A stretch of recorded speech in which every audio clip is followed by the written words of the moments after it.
The End of the Road by Lynn Stahl. Everything went black.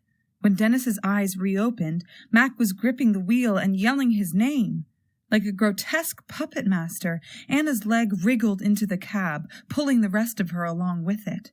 With a final heave, Anna landed squarely on the seat next to Dennis, her eyes again glowing red. Head throbbing, he braced for a blow, but none came. "Anna, it's okay," said Jeremiah, his voice shaking. "We're your friends. We want to help." She didn't respond, but didn't lash out either. They sat in tense stillness while the bluegrass played insistently on, a reminder of the radio station they were headed to, and the station DJ they hoped was somehow still alive and safe. Then Anna's right arm swung forward, whacking the radio console. She struck it again, but her clumsy movements only nudged the volume louder. "I guess zombies don't like bluegrass?" Mac joked weakly. Anna's left arm shot out and grabbed the right. She wrenched it away from the radio and clutched it to her chest, shaking. Jeremiah peeked out from behind his hands.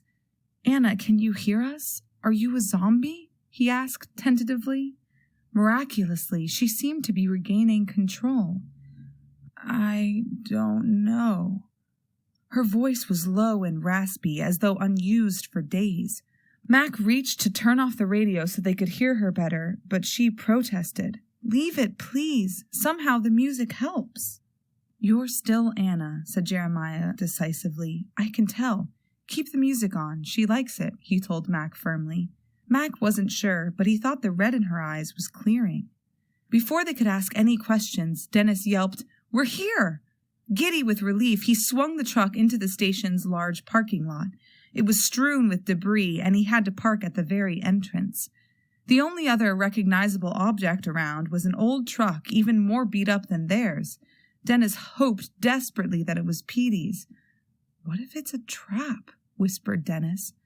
"I'm not sure we have any alternatives," Mac replied, eyeing Anna warily, "but let's stay quiet."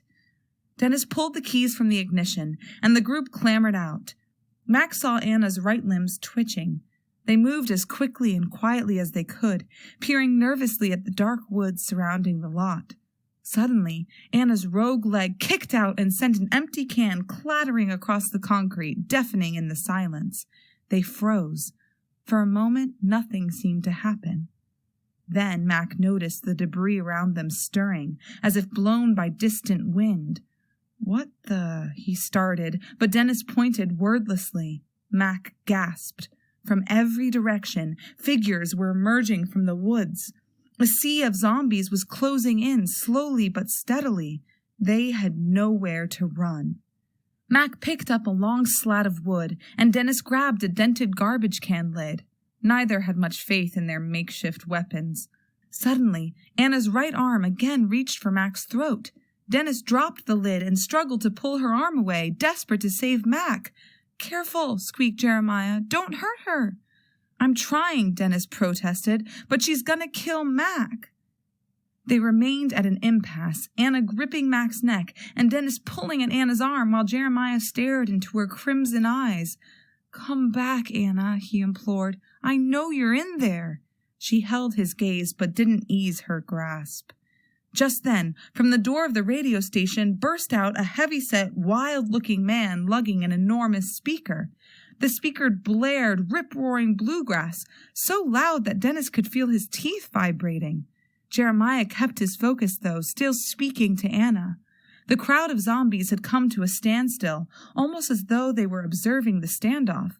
Anna's arm didn't budge. Mac's eyes bulged, and his wood slat clattered to the ground. Twangy guitar and thumping drums rang out. Dennis's head spun with panic. "Anna, come back!" cried Jeremiah. Despite the music, the air felt frozen. "Come back to us!" He threw his arms around her waist, half restraint and half embrace. Finally, just as Mac's knees started to give out, an especially loud twang rang from the speaker. Anna dropped her arm with a loud gasp. Mac stumbled backward. As quickly as it had gathered, the zombie horde began to disperse, loping back into the woods. 2 zombies lingered, looking confused. I guess they really don't like bluegrass, Mac commented weakly, rubbing his neck. Depends which they you mean, the man chuckled, lowering the volume slightly. The zombies hate it, but the people inside love it. You okay? Mac nodded, and the man continued. Yup, they're still human at the core. Looks like your friend there might be somewhere in between right now. Jeremiah put a protective hand on Anna's back. Petey Coltrane, by the way, the man said. The group made its introductions and watched in amazement as Petey clapped a hand on the shoulders of the two lingering zombies, spoke briefly, and ushered them into the station.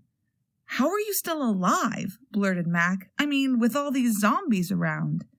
Pure dumb luck and stubbornness, Petey said proudly. At first I tried to stay quiet and hide like everyone else, but that didn't work for most folks, he grimaced. Decided if I was gonna go, it'd be playing bluegrass. Turns out that's the secret weapon. Bluegrass? Dennis was incredulous. Well, music. I've tried classical, country, rap. It all worked, but I'm partial to bluegrass. It confuses them and eventually breaks through the infection. But it's not enough just to blare music at them. You need to engage, talk to them. The more you can make them realize you're a person, the better they'll remember that they are too. That's exactly what you did, Jeremiah. Dennis again felt a flash of pride at the boy's brave compassion. That's right. Well done, fella. Petey gave Jeremiah a firm handshake. Your help will be most welcome if you're willing to stay and give it.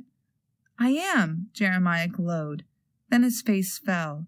So, things will never be like they were before? He asked sadly. Afraid not, replied Petey. But hopefully we'll all understand the world and one another a little better from now on. The zombies are here, and we can't change that. And there's no going back to how life was before the plague hit. But it's literally going to be the end of the world if we don't work through it now. Anna was looking abashed. Can you ever forgive me? She asked Mac, unable to meet his eyes. There's no shame, Petey declared, and Mac nodded vigorously. You fought it, and you're still here. Now that a few zombies have recovered, they're helping me reach others. You can help too. Turning to the others, he said, You're all welcome to stay and join the effort. Not that you've got a ton of options. They laughed wryly, remembering the horde outside. We'd love to, said Dennis as the others added their agreement. He put his arms around Mac's and Jeremiah's shoulders, and both extended theirs around Anna's. Slowly, her arms, left and right, lifted to join the embrace.